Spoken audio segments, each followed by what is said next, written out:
Let's be honest about something many families don't talk about out loud. What happens when the people we love will always need care?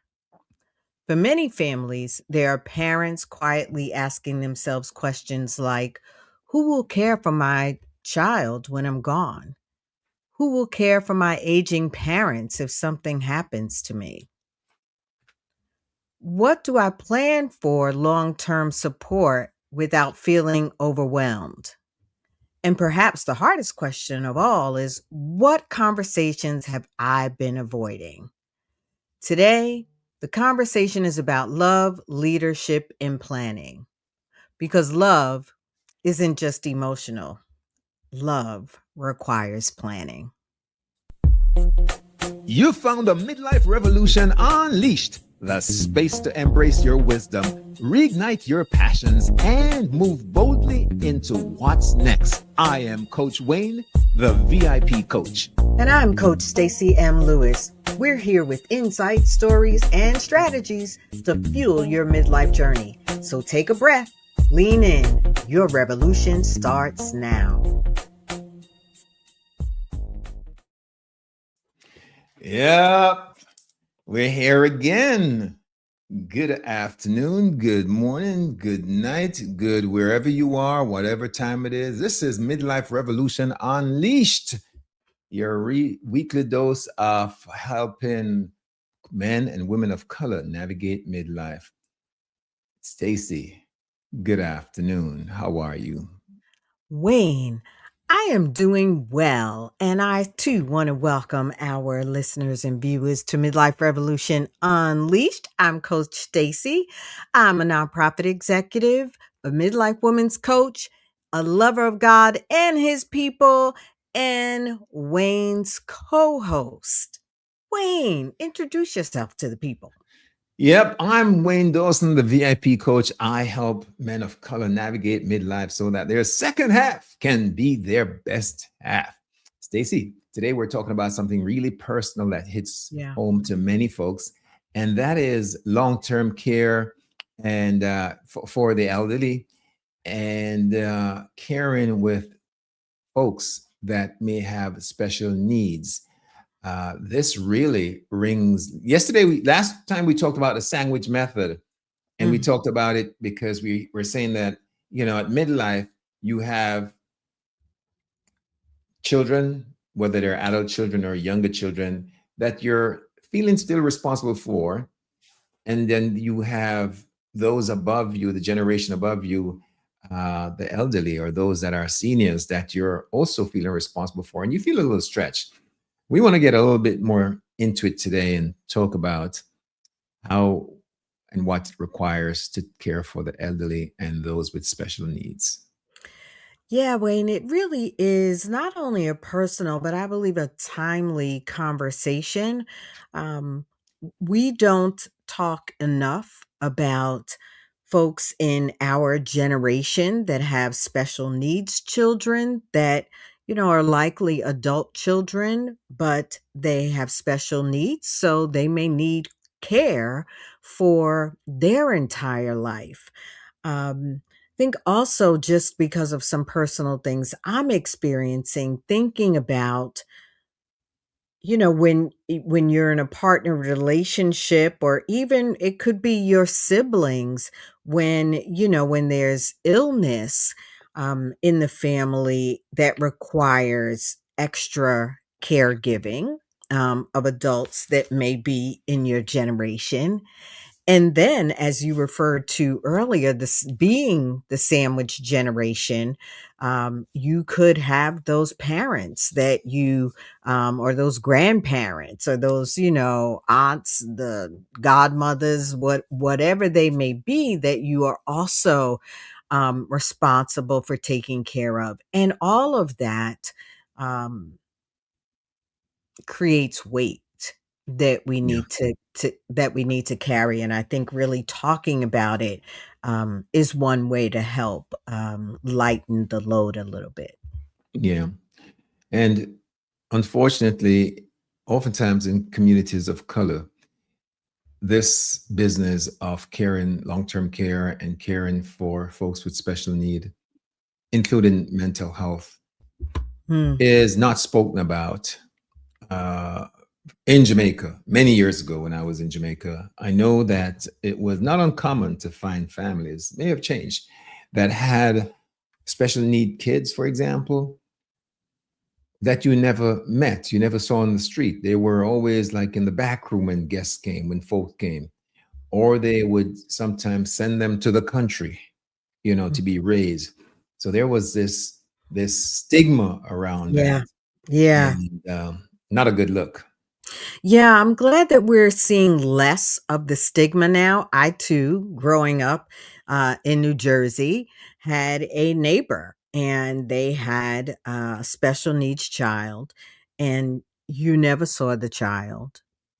Could be a beautiful day outside. You never saw them sitting on the steps, nothing. You just happened to know that they were there.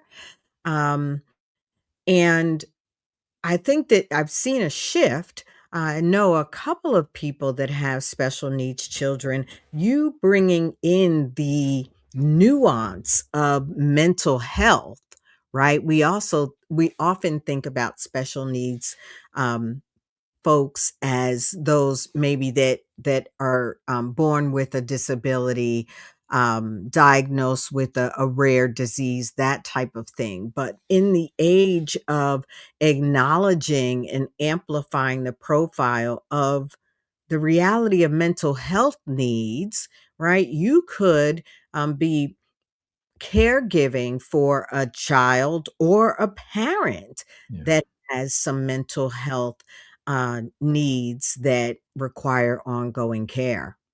yeah. There's a bit of a tension, I think, too, Stacy, between the fear of not knowing uh, perhaps how to care and love. Mhm. You want to demonstrate love, and at the same time, there's this fear, this uncertainty about future planning and how you move. And sometimes, selfishly, folks are bottled down and worried about how it impacts their own progress, when you have to take time out to care for somebody else like that. Yeah, I think one of the things I'm noticing is that often we don't plan. We're busy, almost in this heroic mode of caring for those that we love, without a plan, and/or without paying attention to how we're doing. So, we're going through the motions and making it all happen, not paying attention to how we're doing, and maybe not thinking about how more of a planned approach might help us through this season. And to be clear, there are many families of color that are doing really tremendous work, making a lot of sacrifices, committing to part-time work so that they can care. And to your point, if we're not planning, then it brings on more duress on us. And without a plan, sometimes we're more likely to fail at giving the proper care, most appropriate care. So planning Yeah. is very much a part of it, and educating ourselves too, Casey, Stacy. Absolutely, and recognizing that a plan can help to reduce stress. And I'll say, Wayne, you alluded to the word that talks about, where there is no plan, the people perish, right? When Mm. we're not prepared. And so there really is value in the plan. And I think one of the questions that I posed in our opening is, what is the conversation that I'm avoiding as it Mm. relates to how I'm doing and how there may be a need for a plan? And this is where I think family systems come in. You Mm. know, uh, I keep going back to my trip to Ghana a few months ago, where I was so impressed with the idea that I'm sure they had homes, long-term care homes, and facilities for the elderly. But for the most part, culturally, the family took care of the family. So family systems, I think, is very important when we're doing this kind of uh, supportive work, and even if it's work with someone that we love, it's still work. It takes a toll on us, and we have to have the energy and make time to make this happen.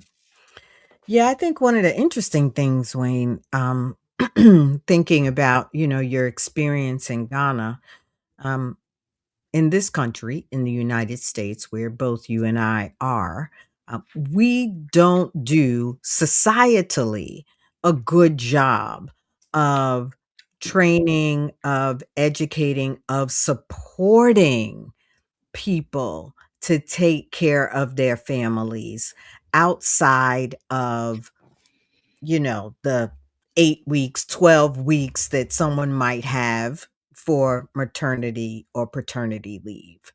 Um, I think that there really needs to be more conversation about guardianship, right? Mhm. If you are caring for an adult child, or a loved one, and you have some concerns or really are just thinking practically about how things might go, how things ideally could go, and how things might not go according to plan. I think considering a guardianship and really understanding what that could mean to you and your sense of comfort as part of your planning is worth considering. That's really wise advice, Stacy. Having the support by pulling on resources that may be available to you. And sometimes, again, people just don't know because oftentimes they keep it to themselves, and because they're not extending themselves and putting it out there, they don't get the information of what's available. Um, when we talk about family systems, which is important to engage other members of the family, siblings, for example. I know oftentimes, you know, if you're talking about, say, long-term care, for example, um, you may have the firstborn sometimes just assuming the responsibility Mm. of taking care, and or the one who makes the most money. But what we must recognize is that it's so important to spread the love and the responsibility. Uh, Try to get siblings involved, and in many cases, extended families too can be called on. Yeah, I think it's, as I mentioned in the beginning, this idea of love is planning, right? That love is an action word, and planning is an action that we can take as a demonstration of that love.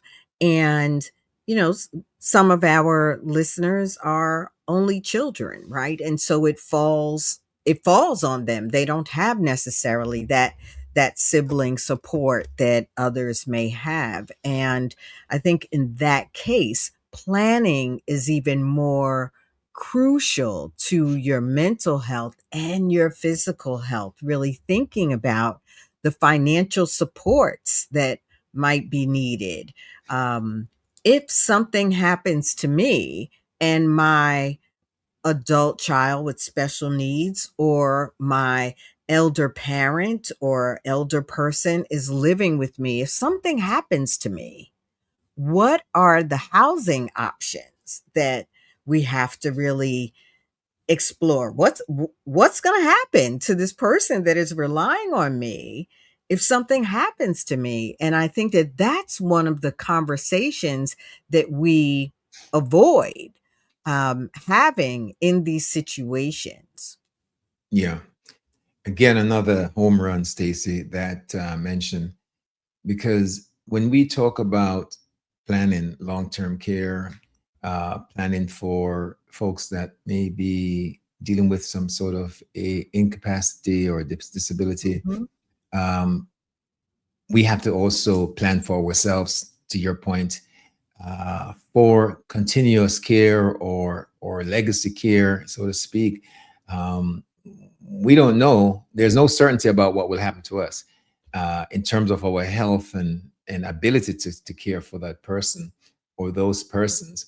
And then also our finances. You know, we could wind up having some financial blocks or challenges.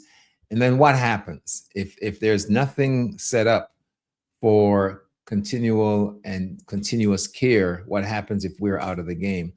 So it has to be more than the one person trap that we deal with when we plan.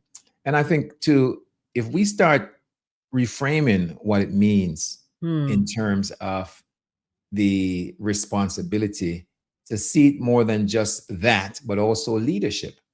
You know, mm. that kind of care is also an extension of leadership.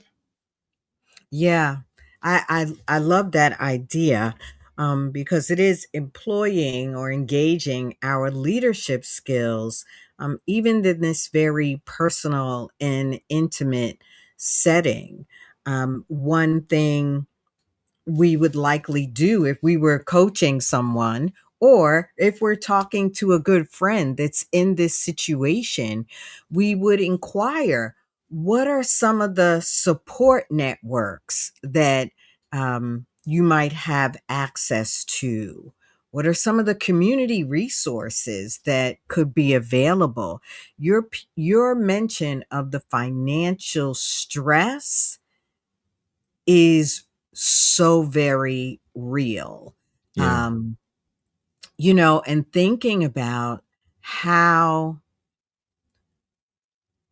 if there's stress now and I'm able to work and I'm able to pay for childcare, adult care, the level of care, as a caregiver, um, and something happens to me, and I mean, something happens to me could be as, I was gonna say simple. It's not painless, but it could be breaking an ankle, yeah, right? Like something yeah, that just takes you out even for a little while. yeah, How can we begin to prepare, plan, um, with that leadership mindset, to be a caregiver that's not as stressed out? yeah. There's some tough questions that oftentimes we don't pay attention to um, medically. You Mm, know, we don't have a plan for decision making. You know, we don't have a plan for, as you said, who is responsible for picking up some of the bills, for facilitating space. It's just a lot of that for decision making in terms of again back to the medical stuff. We just leave it to be, which puts a lot of stress on folks. And we talk about, Stacy. It's not easy mm, oftentimes to have these discussions. And I think again, one of the things that I encounter with Black men as they get in the business of protecting and preparing and producing for their families, they think it's a sign of weakness oftentimes to say, this is a lot and I need some mm. time for myself, some mental health time, some time to step back and take care of me, because they're carrying the world on their shoulder like atlases. And it's important that, again, we check in and be honest with ourselves in terms of how much can we hold up. I reflect on, I don't know if it was last episode, but last couple of episodes, and we were talking about these types of conversations and the experience of the inability to articulate what you need. And Mhm. so often, and so what I just heard from you, about men, is just that. And I think that women experience that as well from this standpoint of, I got it, or I'm always making it happen. No one else is taking care of it, or, I'm alone in this. And so I'm going to carry it. I'm going to move through. I'm going to persevere. I'm going to press through. And we don't take a moment to acknowledge that maybe we're not okay, to acknowledge our need or that we have a need, even if we can't get the words to articulate it. Um, but it's so important that we begin to articulate our needs so that we can create a plan that helps us begin to feel better, even if we don't need to implement the plan, right? But having Mhm. a plan and not needing a plan is much better than needing a plan and not having a plan. Yes, better to be prepared always. It's insurance on us, right? Stacey, so that you're talking about uh, brings the conversation around to mindset. We Mm-hmm. gotta have a mindset as advocates, as planners as well, and in changing the mindset from this being a burdensome role or a challenging role to a mindset of we're advocating and we are part of our responsibility Mm. is to move as planners. Yeah.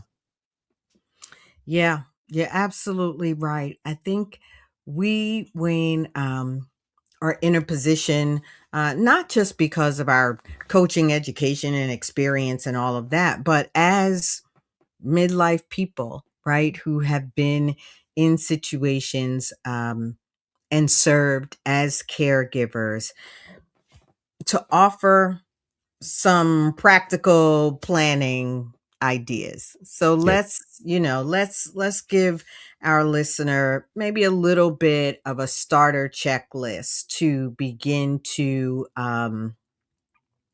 move through this, right? We're not just going to say, like, okay, you should do this and not give you any tips to do so. So, in your care planning starter checklist, I think first is to really identify who will serve as that future advocate or guardian for the person or persons you're caregiving for. Mm-hmm. Mm-hmm. And start now, not Mm. later, your financial planning for long-term care. Yeah, and start can just be assessing, looking at where you are, right? We want to be very practical about this. You also want to document the medical needs and the care routines so that, you break that toe, even if you're out of the home for a day, that those medical and care needs are documented and someone can jump in as best they can and follow your plan. Yeah. It's also important to do your research community programs and support organizations, or call on people, people that Mhm. can show up for you in terms of support. Yeah, Have a list. absolutely. And write down what your current needs are, even if they're small, so that you can begin to have those family conversations or that network conversations. Maybe you don't have family that's accessible to you. Have that network conversation that begins to articulate your needs so that in community, you can begin to have those needs met. Yeah, we're really focusing on planning today, Stacy, Hmm. because we're not leaving this up for a chance. And we're talking about people that we love and care about, and it shows up in many ways, right? It shows up in terms of our patience. I've Yeah. seen it. I've Mhm. seen I've seen people lose patience with the elderly or with disabled children, um, because they're not walking fast enough. You Mhm. know, they're not getting in the car and strapping on their seat belts fast enough or at all. And it's just a shame. You love someone, you have to exercise some patience, um, and sacrifice, Stacy. Yeah, I do believe that it goes back to connecting with your needs, right? Oftentimes we run out of patience because our own needs are just not being met. And I've witnessed couples, right? We're one couple, elder couple, where one partner has dementia, Mm, and the level of patience mm, required, right? When someone that you know used to be so very capable mm, of certain things is now no longer capable. And you're mm. saying to yourself, why in the world are you doing these things that you know are not right? But in part, our frustration comes from the fact that we forget that they really don't know anymore what is not Wow. right. And the level of patience that is required is hard to quantify. That And is so powerful. yeah, it really, I'm a witness Yep. more than once. The level Yeah. of patience is hard to quantify. And often it is that taking that opportunity to step back, take a beat, have a breath, and say, what do I need right now? Stace, Right? I've Maybe what you need is just that moment. yeah, brings it home. I've worked with a client, two clients, a couple, and so the one guy is diagnosed and he's going through some stuff, and he's not moving like his usual self. Hmm. He's definitely having a mental health issue. And his partner, who has known him as a frisky, go, fun-loving guy, is um is pulling away. Hmm. And it's very scary for the person who has loved and committed to the relationship in this time of need to feel unsupported. And here's the kicker: a neuropsychologist, in doing their testing, has clearly said, hey, some of the responsibilities that you are expecting or used to seeing fulfilled are no longer Yeah. in their capacity. It's not that they are not motivated or they don't want to do it. It's because they cannot. There is some stuff happening with their brain Yeah. organically. And it's so sad, it's heartbreaking to see that person being tossed aside Hmm. when they're not doing it purposely. Right. So Right. Right. Right. Right. And it is again tapping into your your needs, um, what you might need at that moment, and thinking about and almost that reality check, right? Of, oh, right, this person is not who they used to be. yeah, Or, this person is just not capable of doing what I want them to do right now, right? That is just not, to your point, within their capacity. And yeah. acknowledging that and showing yourself some grace in the process. That's why we really believe that this planning can really be helpful. It can be part of showing yourself grace. I don't know about you, Wayne, but for me, as a single parent, um, I experienced a weight lifted when I prepared a will. a living Mm. will, when I did some estate planning, just Mhm. to make sure that Mhm. those details wouldn't be up in the air, right? And that burden Absolutely. wouldn't Mhm. be on my son to like figure out, like, I don't know where anything is. And Yeah. so it is the relief of pressure that planning can provide. So we are not being Pollyanna. We are not saying everything is super easy and the plan will cure all, but the plan will help to relieve some weight. I see tied up all the time, Stacy, all the time. It's so funny. The reggae legend Bob Marley, Mhm. he was supposed to live forever, I guess, right? He died in his 30s. And do you know that his estate was tied up for more than a decade because there was no planning? No plan. No Yeah. plan. And how So, much time and energy, right, did did the family, right? He had a number of people there. yeah. But how much Mhm. time and energy did they spend, Yeah. not loving on each other, not caring for each other, but really trying to figure it all out? Yeah. And our hope is that this idea, that many of you have created plans. You're caring for someone and you have a plan. Yeah. And as you run into others, consider suggesting that they have a plan too. And I don't know about you, Wayne, but I would say that coaches, that we're not only here to talk about mindset. Sometime a coach can help you through just the practical to dos that you need to do in order to alleviate some of the weight, right? To walk through it with you, to partner with you, to get some of these things done so that your mental, physical, emotional health is just a little better. Yeah, yeah. We're your ride along buddies, Stacy. We can be your soundboard, your reflector.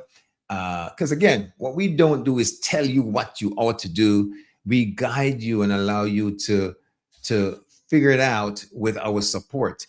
Right. And we can be a source of resourcefulness Mhm. Mhm. and help you to move along nicely. And speaking of that, Stacy, Mhm. how do the good folk find you and get some of your fantastic coaching skills? I appreciate that, Coach Wayne. I can be reached however you are watching this episode, whether it be live or the replay. Hey to the replay, folks. That I can be reached on the social channel, or I can be reached at stacymlewis.com.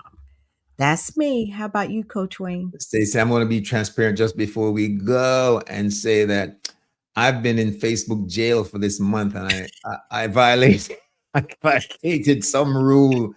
And so we're not broadcasting live on Stacey. It's going to happen at the end of the month. So we're here on LinkedIn and wherever else we show up. But the replay will be dropped. So just so you know, they're feeding me well. I'm in jail, but they're feeding me well, Stacey. I get visitors and all that stuff.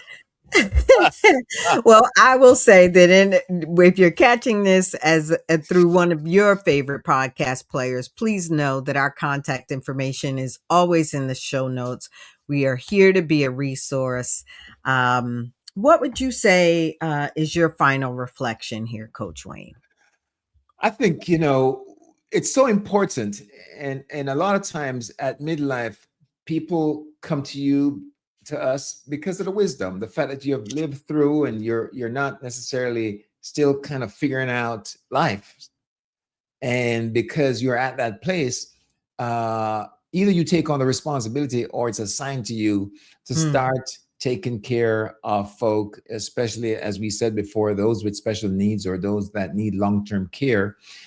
And the most important thing is to recognize that we can accept that with grace and pray about it, reach out for others to get support, but plan for it. Don't just jump in blindly, Mm. because then everybody could drown if you're the life support. So make sure that you got your floaters on, you've planned, and then you dive in. So true. I would add that love is planning ahead, right? That's what you just said.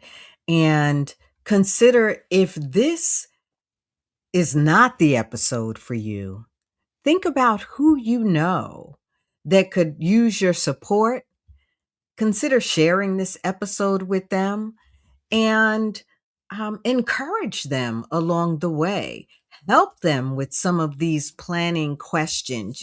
Sometimes we get caught in a little overwhelm, and what a powerful resource you can be as you bring some of these questions, some of these tips to someone you know is silently suffering under the burden of caregiving. And Stacey, before we go, I would be remiss if I didn't say all month long we're celebrating you and all the most powerful women that are making things happen. And so I want to just wish all the women happy Women's Month. More power, prosperity, and peace to you all. Here, here. I'm cheering you on. And I will see ya at the top. Thanks for tuning in to Midlife Revolution Unleashed. We're grateful you're part of this journey. If you love this episode, share it, subscribe, and hit that notification bell so you don't miss another episode. I'm Coach Stacy, and I'm cheering you on. And I'm Coach Wayne, and I'll see you at the top.